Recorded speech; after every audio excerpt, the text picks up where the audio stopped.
Praise lord, అందరికీ వందనాలు. దేవుని కృప తోడుండునుగాక మీకు.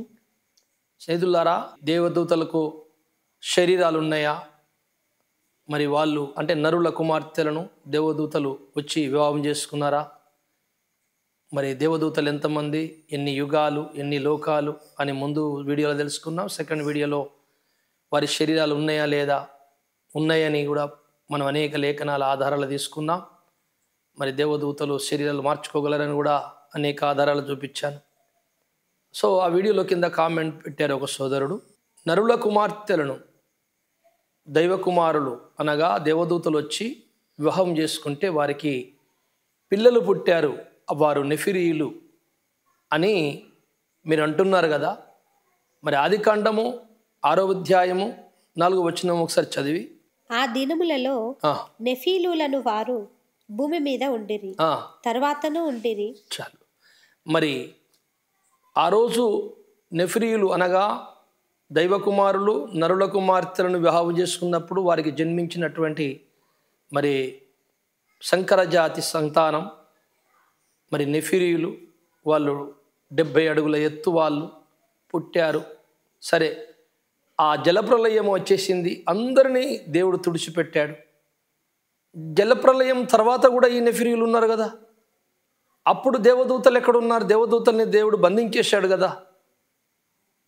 కనుక దేవదూతల్ని బంధించేశాడు కనుక తర్వాత నెఫిరీయులు ఉన్నారంటే నెఫిరీయులు పుట్టింది మరి దేవదూతలు నరుల కుమార్తెలకు కాదు, అది మనుషులకే అని వాళ్ళు నిర్ధారించి మరి వాళ్ళు బోధించుకుంటున్నారు. సో వారు నమ్మినా నమ్మకపోయినా సమాధానం మాత్రం తప్పకుండా చెప్పబడుతుంది. స్నేహితులారా, తర్వాత మరి నెఫిరీయులు ఎలా వచ్చారు అనే మాట మీద మనం కొన్ని విషయాలు ముందు మనం పరిశోధన చేసుకుందాం. యూదా పత్రికలో 1వ అధ్యాయం 6వ వచనంలో, మరియు తమ ప్రధానత్వమును నిలుపుకొనగా తమ నివాస స్థలమును విడిచిన దేవదూతలను మహాదినమున జరుగు తీర్పు వరకు కటిక చీకటిలో నిత్య పాశములతో ఆయన బంధించి భద్రము చేసెను. ఆ ప్రకారముగానే సొదొమ గొమొర్రాలను వాటి చుట్టుపట్లనున్న పట్టణములను వీరి వలనే వ్యభిచారం చేయుచు పరశరీరానుసారులైనందున నిత్యాగ్ని దండన అనుభవించుచు దృష్టాంతముగా ఉంచబడిను. మంచిది. ఇక్కడ యూదా పత్రికలో చెప్పబడుతున్న వివరణ ఏంటంటే, దేవదూతల గురించి మాట్లాడుతూ దేవదూతల వల్లే, వారి వలనే దేవదూతలు చేసిన పొరపాటే ఈ సోదోమ గోమెర్ర పట్టణం వాళ్ళు చేశారు. వారి వలనే, వీరి వలనే అంటే ఏదైతే పైన చెప్పబడిందో ఆ దూతల వలనే మరి వీళ్ళు కూడా పరాశరీరానుసారం అంటే పరాయి శరీరం అంటే వాళ్ళ శరీరం కాకుండా కానీ వారికి సంబంధం లేని శరీరాలతో వాళ్ళు శరీర సంబంధాలు కలిగి ఉన్నారని మరి ఆ లేఖనం చెప్పబడుతుంది. అలాగున దేవులారా, ఈ లేఖనం మనకు పక్కా ఏం తెలియపరుస్తుందంటే దేవదూతలు నరులతో సంబంధం ఉన్నట్టుగా కనపడుతుంది.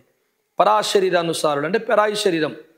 మరి ఆదికాండం 6వ అధ్యాయములో, ఆ దినములలో నెఫీలులను వారు భూమి మీద ఉండిరి, తర్వాతను ఉండిరి. దేవుని కుమారులు నరుల కుమార్తెలతో పోయినప్పుడు వారికి పిల్లలను కనిరి. పూర్వకాలమందు పేరు పొందిన శూరులు వీరే. ఈ నెఫిరీయులు దేవుని కుమారులు నరుల కుమార్తెలతో పోయినప్పుడు పుట్టినది నెఫిరీయులు. అయితే ఈ నెఫిరీయులు తర్వాత ఉండిరి, జలప్రలయం తర్వాత ఉండిరి. అప్పుడెక్కడి నుంచి వచ్చారంటే తప్పకుండా అదే దేవదూతలు ఉంటేనే మళ్ళీ పుట్టారు, లేకుంటే పుట్టారు. ఇది ఒక్కటి నిర్ధారణ అవుతుంది. రెండోది, మరి వారిని బంధించాడు కదా. జలప్రలయంకు ముందు నెఫిరీయులు పుట్టినప్పుడు మరి దేవదూతలందరినీ బంధించేసి జలప్రలయం తీసుకొచ్చాడు కదా. మరి బంధించాడు కదా, మళ్ళీ ఎక్కడి నుంచి వచ్చారంటే పేతురు రాసిన 2వ పత్రిక 2:4 ఒకసారి చదువుదాం. దేవదూతలు పాపము చేసినప్పుడు దేవుడు వారిని విడిచిపెట్టక పాతాళలోకమందలి కటిక చీకటి గల బిలములలోనికి త్రోసి తీర్పుకు కావలిలో ఉంచబట్టకు వారిని అప్పగించెను. రైట్. దేవదూతలను పాపం చేసినప్పుడు బంధించేశాడు. జలప్రలయకు ముందు ఒకసారి బంధించేశాడు కదా, మళ్ళీ నెఫ్రీయులు ఎక్కడ పుట్టారు, మళ్ళీ దేవదూతలు ఎప్పుడు వచ్చారు అనే ప్రశ్న చాలామందిని తొలుస్తూ ఉంటుంది దేవులారా. మరి జలప్రలయం తర్వాత ఉన్నారా అంటే నెఫ్రీయులు తప్పకుండా ఉన్నారు, అది అందరికీ తెలుసు. మరి మోషే గారు మరి వేగుల వారిని పంపించినప్పుడు కానానుకు అక్కడ సంఖ్య 13:33లో ఉంటుంది మాట, ఒకసారి చదవమ్మా. అక్కడ నెఫీలీయుల సంబంధులైన అనాకు వంశపు నెఫీలీయులను చూచితిమి. మా దృష్టికి మేము మిడతల వలె ఉంటిమి, వారి దృష్టికి అట్లే ఉంటిమనిరి. చూసారా, జలప్రలయం తర్వాత మోషే కాలములో కూడా కానాను దేశంలో మరి నెఫిరీయులు ఉన్నట్టు మనం చూస్తున్నాం. మళ్ళీ తర్వాత ఎట్లొచ్చారు అంటే, సాతాను చేసిన వాని ఉపాయం మీకు చెబుతాను, జాగ్రత్తగా వినండి.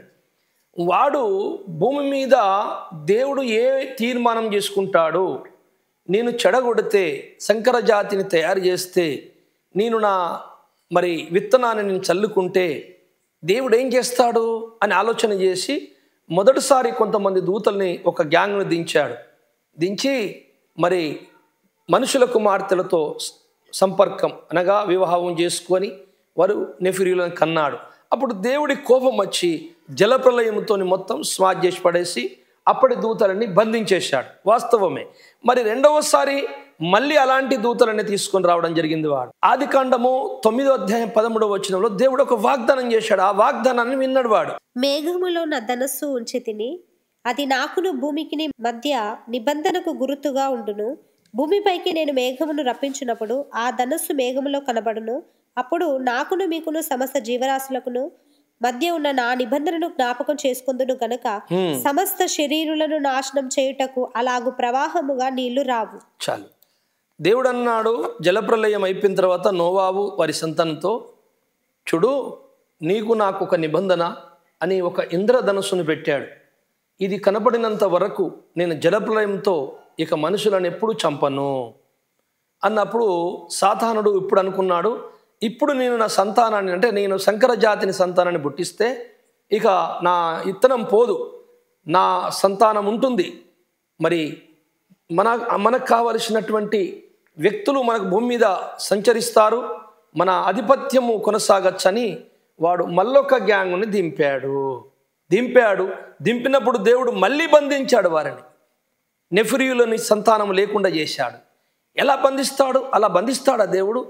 అవును, అలా బంధిస్తాడు. ఎప్పుడు ఆయన అనుకుంటే అప్పుడు బంధిస్తాడు. ఎప్పుడు దేవుడు కోపం వస్తే అప్పుడు బంధిస్తాడన్నది బైబిల్లో స్పష్టంగా మీకు దీని ద్వారా ఆధారాలతో సహా ఉన్నది. లూకా సువార్త 8:28 ఒకసారి చదవండి. వాడు యేసును చూచి కేకలు వేసి ఆయన ఎదుట సాగిలపడి, యేసు సర్వోన్నతుడైన దేవుని కుమారుడా, నాతో నీకేమి, నన్ను బాధపరచుకుమని నిన్ను వేడుకొనుచున్నానని కేకలు వేసి చెప్పాడు. జాగ్రత్త వినండి. దెయ్యములు పట్టిన ఒక వ్యక్తి వచ్చాడు. ఆ దెయ్యములు మాట్లాడుతున్న యేసు ప్రభుతో, నాతో మీకేమి దైవకుమారా, యేసు నన్ను బాధపరచకు, బంధించకు అంటున్నాడు. అంటే ఆయన ఎప్పుడు అంటే అప్పుడు బంధించవస్తాడని ఆ దెయ్యాలకు తెలుసు. అలాగున సెకండ్ గుంపుని కూడా బంధించాడు. అయితే శరీరాలు కూడా నెఫిరీయుల శరీరాలు లేకుండా చేసేసాడు, నామరూపాలు లేకుండా, కనపడకుండా. అది దైవ కార్యం. మార్కు సువార్త 1వ అధ్యాయం 23వ వచనం. ఆ సమయమున వారి సమాజ మందిరములో అపవిత్రాత్మ పట్టిన మనుషుడు ఒకడుండెను. వాడు, నజరేయుడవగు యేసు, మాతో నీకేమి, మమ్ము నశింపజేయుటకు వచ్చితివా, నీవెవడవో నాకు తెలియను, నీవు దేవుని పరిశుద్ధుడవు అని కేకలు వేశాడు. చూశారా, దెయ్యములు అంటున్నాయి, మమ్మల్ని నువ్వు బంధించుటకు, బాధించుటకు, నశింపజేయుటకు వచ్చితివా అని ప్రభువుతో దెయ్యములు మాట్లాడుచున్నాయి. అంటే ఆయన బంధిస్తాడు, నశింపజేస్తాడు. ఎప్పుడంటే అప్పుడు. నెఫిరీయులు తర్వాతనే ఉండిరి కదా, మరి అప్పుడు దేవదూతలు ఎక్కడి నుంచి వచ్చారు? లేరు కదా. కనుక ఇది దేవదూతలకు, మనుషుల కుమార్తెలకు గనిన వాళ్ళు కాదు అని మీరు నిర్ధారించారు కదా. మీకు చెప్తున్న సమాధానం ఇది. తప్పకుండా తర్వాత మళ్ళొక గ్యాంగ్ను దించాడు సాతానుడు. అలాగున దెయ్యములను ఎప్పుడెప్పుడు బంధించాడో ఇంకా బైబిల్లో మనకు పూర్తిగా రాయబడలేదు. బైబిల్లో అన్ని సంగతులు రాయాలంటే ఈ భూలోకం, ఆకాశం సరిపోదని యోహాను గారు చివరిలో చెప్పాడు. అంత గొప్ప చరిత్ర ఉన్నది. ఏది అవసరమో అది మనకు రాసి పెట్టాడు దేవుడు. ఆదికాండము 18లో ఒక సంగతి మీకు గుర్తు చేస్తాను. ఈ సంతానాన్ని జల ప్రళయము తర్వాత ఒక సంతానము భూమి మీద ఏమై ఉందో చూడండి. కూషు నిమ్రోదును కనెను. అతడు భూమి మీద పరాక్రమశాలి అయి ఉండుటకు ఆరంభించెను. అతడు యెహోవా ఎదుట పరాక్రమము గల వేటగాడు. కాబట్టి యెహోవా ఎదుట పరాక్రమము గల వేటగాడైన నిమ్రోదు వలె అను లోకోక్తి కలదు. యెహోవా ఎదుట పరాక్రమము గల వేటగాడట. ఏం వేటగాడు? జంతువులను పడతాడా? ఏం వేటగాడు? జింకలను పడతాడా? దేన్ని వేటాడేటోడు? వీడు మనుషులను వేటాడేటోడు. వీని పేరు నిమ్రోదు. కూషు భార్యతో సాతాను జలప్రలయం తర్వాత సంబంధము పెట్టుకొని తన స్వయాన తన జీన్స్తో కన్నా వీని పేరు నిమ్రోదు. వాడు నెఫిరియుడే, వాడు సంకర జాతే. అప్పుడు ఉన్నటువంటి అనేక మంది నెఫిరీయులని సమజూర్చుకొని అనేక నరులని సమకూర్చుకొని 11వ అధ్యాయములో మొదటి వచనం ఒకసారి చదువు. భూమి యందంతటా ఒక్క భాషయు ఒక్క పలుకును ఉండెను. వారు తూర్పున ప్రయాణమైపోచుండగా షీనారు దేశమందొక మైదానం వారికి కనబడేను. అక్కడ వారు నివసించి, మనం ఇటుకలు చేసి బాగుగా కాల్చుదము రండని ఒకరితో ఒకడు మాట్లాడుకొనిరి. రాళ్లకు ప్రతిగా ఇటుకలను, అడుసునకు ప్రతిగా మట్టికీలును వారికి ఉండెను. మరియు వారు, మనము భూమి అందంతటా చెదరిపోకుండా ఒక పట్టణమును, ఆకాశమునంటు శిఖరము గల ఒక గోపురమును కట్టుకొని, ఆకాశమున కంటే అంత్యంత శిఖరాన్ని కట్టుకుందామని అక్కడ మనుషులందరూ ఒక చోటే కూడుకున్నారట. వీరిని కూర్చున్నవాడు నెఫిరీయుడు. అక్కడ దేవుడు దిగొచ్చి వారి భాషలను తారుమారు చేసి మనుషులను భూమి అంతటా విస్తరింపజేశాడు, వెళ్ళగొట్టేశాడు. దేవులారా, మనం చాలా జాగ్రత్త. అప్పుడు ఈ నిమ్రోద్ అనేటోడు ఎవడంటే సాతాను యొక్క కుమారుడు. వీడు మళ్ళీ అంత్యదినమున రాబోతున్నాడు. వానిని అప్పుడు బంధించాడు. అంటే జలప్రలయంకు ముందు బంధించాడు కదా దూతలను. మళ్ళీ దాని తర్వాత నెఫిరీయుల కంచెలు వచ్చాడు, అంటే మళ్ళీ దూతలు వచ్చారు, వాళ్ళని బంధించాడు. నెఫిరీయుడు సొంత కొడుకు, సాతాను యొక్క జీన్సుకు పుట్టినవాడు, వాణ్ణి బంధించాడు. వాణ్ణి బంధించినోడు ఎప్పుడు వస్తున్నాడు తెలుసా? ప్రకటన గ్రంథం చూడండి, ప్రకటన 17:8. నీవు చూచిన ఆ మృగము ఉండెను కాని ఇప్పుడు లేదు. అయితే అది అగాధ జలములో నుండి పైకి వచ్చుటకును నాశనమునకు పోవుటకును సిద్ధముగా ఉన్నది. భూనివాసులలో జగదుత్పత్తి మొదలుకొని జీవగ్రంథమందు ఎవని పేరు వ్రాయబడలేదో వారు ఆ మృగముండెను కాని ఇప్పుడు లేదు. అయితే ముందుకు వచ్చునన్న సంగతి తెలుసుకొని ఆశ్చర్యపడును. ఇందులో జ్ఞానము గల మనస్సు కనబడును. అది ఎందుకు అంత జ్ఞానం అంటున్నాడంటే ఆ నిమ్రోదు ఆత్మ అప్పుడు బంధించిన ఆత్మని మళ్ళీ ప్రభు వదిలిపెడతాడు. అంత్య దినములలో ఇప్పుడు ఏం జరగబోతుంది అంటారా? అదే లైన్లో కింద ఉంటుందన్నమాట. ఏడుగురు రాజులు 8వ వాడుగా అబద్ధ క్రీస్తు వస్తాడు, నాశనానికి వెళ్ళిపోతాడు, చివరి రాజు అని 11వ వచనంలో ఉంటుంది చూడండి. ఉండినదియు ఇప్పుడు లేనిదియునైనా ఈ క్రూర మృగము ఆ 7గురితో పాటు ఒకడునై ఉండి తానే 8వ రాజగుచు నాశనమునకు పో. రైట్, 7 రాజుల లెక్క. నెబుకద్నెజరుకు దర్శనములో కలలు చూపించిన విగ్రహం యొక్క వివరణ. ఏమిలారా, 7 రాజులు ఎవరంటే ఇశ్రాయేలు నేలిన వారు.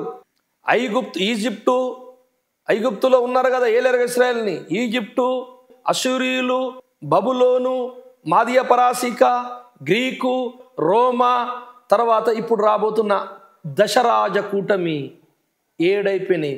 ఆ దశరాజ కూటములో సభ్యత్వం తీసుకున్న ఒక రాజే వాడు చనిపోతాడు.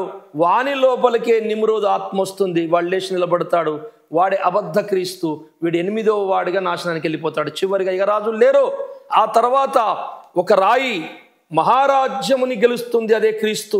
ఆ రాజ్యం ఎప్పటికీ నిలుస్తుంది, యుగ యుగాలు, తరతరాలు. కనుక నిమ్రోదుని బంధించి మళ్ళీ వదులుతున్నాడు. అంటే జలప్రలయం తర్వాత దేవదూతలు వచ్చారు, మళ్ళీ నెఫిరీయులను కన్నారు, వాళ్ళని మళ్ళీ బంధించాడు. జలప్రలయం తర్వాత నెఫిరీయులు ఎక్కడున్నారు? అప్పుడు ఈ జలప్రలయం తర్వాత నెఫిరీయులు ఎక్కడి నుండి వచ్చారు? దేవదూతలను అప్పుడే బంధించారు కదా అనే కాన్సెప్ట్లో ఉండి మీరు ఈ నరుల కుమార్తెలు మరి దైవ కుమారుడు కలవలేదు, మనుషులకే పుట్టారంటున్నారు అనుకున్నారు కదా. ఇది ఇంపాసిబుల్. మనుషుల యొక్క జీన్స్ మరి 70 అడుగుల తాడు చెట్టంత మనుషులని కనలేరు. కనుక అది సంకర జాతే. దానికి అనేక వచనాలు పోయిన వీడియోలో ఇచ్చాను. ఇంకా సాతాను గురించి, వాని రాజ్యం గురించి, అంతకుముందు ఏమేమి జరిగినాయో హెచ్కెలి గ్రంథములో, ఇర్మియా గ్రంథములో అనేక ఆధారాలు ఉన్నాయి. వాడు ఎలా బయటకు వచ్చాడో, ఏం జరుగుతుందో, దేవుడు ఎప్పుడెప్పుడు ఎవరిని బంధించారో, ఎవరిని వదిలిపెట్టాడో అనేక ఆధారాలు ఉన్నాయి. తెలియకుండా మాట్లాడద్దు మనం. 100కు 100% జల ప్రళయం తర్వాత దేవదూతల గుంపుని దించాడు. వాడు దించి తన సొంత జీన్స్తో ఒక కుమారుని నిమ్రోదుని కన్నాడు. వాడు దేవుని ఎదుట, యెహోవా ఎదుట పరాక్రమము గల్ల వేటగాడు. వేటగాడు అంటే ఎవరు? కీర్తన 91:3 చూడు. వీడే వేటగాని ఉరిలో నుండి ఆయన నిన్ను విడిపించును. వేటగాని ఉరి నుండి ఆయన నిన్ను ఏ వేటగాడు? జంతువులను బట్టే వేటగాని ఉరి నుండి విడిపించి అంటున్నాడు దావీదు? కాదు. దుష్టుడనే సాతాన్ అనే వేటగాడు, ఆడే నిమ్రోదు వేటగాడు, వాడే సాతాను కొడుకు, వాడే రేపు అబద్ధ క్రీస్తు, వాడే రాబోతున్నాడు. వానితో ఆయన పేరే క్రూరముఖము, వాని పేరు ఆది సర్పము, ఘట సర్పము, అబద్ధ ప్రవక్త, ముగ్గురు ప్రకటన గ్రంథంలో కనపడతారు. అందుకని తెలియకుండా ఏదో ఒక ముక్క తెరిచి మాట్లాడకూడదు. జలప్రలయం ముందున్నారు నెఫ్రీలు, దేవదూతల కన్నారు మానవ స్త్రీలతో.